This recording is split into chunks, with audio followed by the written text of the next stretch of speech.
कोणी म्हणत असेल तो माणूस माझ्या जीवावर उठलाय, कधी माझा घातपात करेल सांगता येत नाही, हे डोक्यातून काढून टाका. तुमचा मृत्यू दुसऱ्या कुणाच्या हातात नाही, ईश्वराच्या हातात आहे. त्यानं जे ठरवलंय तेच होणार. किल्लारी सारख्या भूकंपामध्ये घराची जमीनदोस्त होतात आणि एवढ्या प्रचंड मनुष्यहानीमध्ये 8 दिवसानंतर 2 महिन्याची बाळ जिवंत सापडतात. याचा अर्थ काय? सगळं काही ईश्वराच्या हातामध्ये आहे.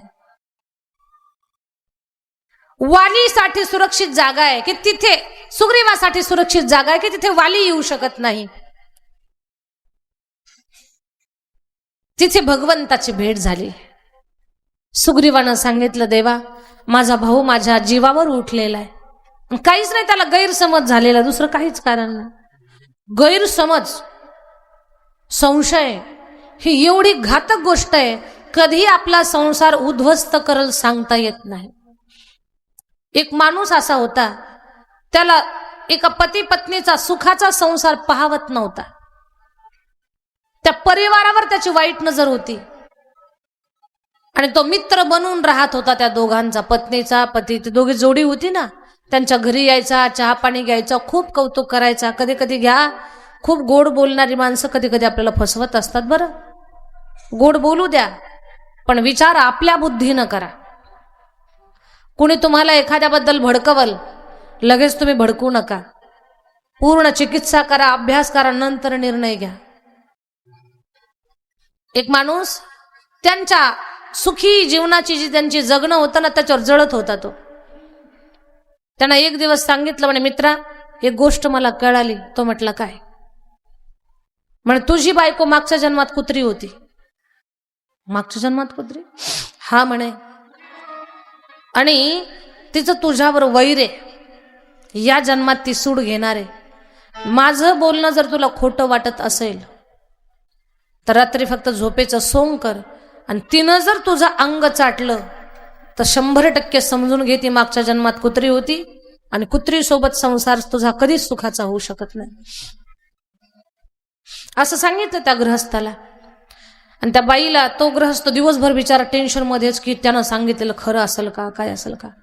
तो गेला कामाला. त्याच्या बायकोला म्हटलं, ताई बरी आहेस का? म्हणे हो. म्हणे अगं एका भविष्यकाराने एक गोष्ट सांगितली मला. म्हणे काय? म्हणे तुझा पती मागच्या जन्मात मासा होता. मासा? हा म्हणे, माशासोबत कधी संसार सुखाचा होऊ शकत नाही.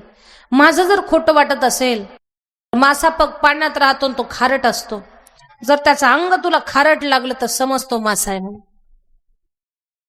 म्हणजे काही लोक कसं एखाद्याच्या घराचा विध्वंस करतात. बरं, दोघांनी एकमेकावर विश्वास ठेवावा की नाही?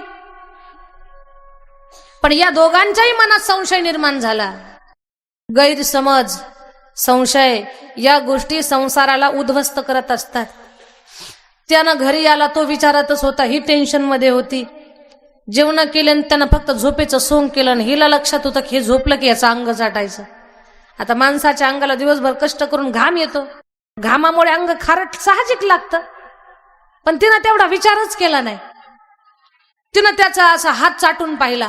हात चाटला की तिला खारट लागला, आणि यानं तर सोंगच घेतलं तर झोपेचं. हे म्हणतं हाड हाड हाड. खूप मारलं तिला आणि घरातून हकलून दिलं. संसाराचा विस्कोबा झाला. कशामुळे? जेव्हा आपण कुणाचं काहीतरी ऐकतोय आणि आपल्या संसारामध्ये आपण विकल्प निर्माण करतो. म्हणून ऐकावं कुणाचं, काय ऐकावं, या गोष्टी या कथेतून शिका. संशय प्रपंचाला घातक असतो. गैरसमज माणसाला माणसापासून दूर घेऊन जातो. हा, एखाद्या गोष्टीचा गैरसमज मनात आला असेल, बोलून मोकळे व्हा. उत्तर नाही पटलं 10 वेळा विचारा, पुरावे द्या, पण गैरसमजानं माणसापासून दूर जाऊ नका. आणि या जगात सगळं मिळेल पण माणूस पुन्हा मिळत नाही. क्षुल्लक कुठल्याच कारणानं, पैसा असेल, एखादा व्यवहार असेल, कोणत्याच कारणानं माणूस तुटू नये याची काळजी घ्या.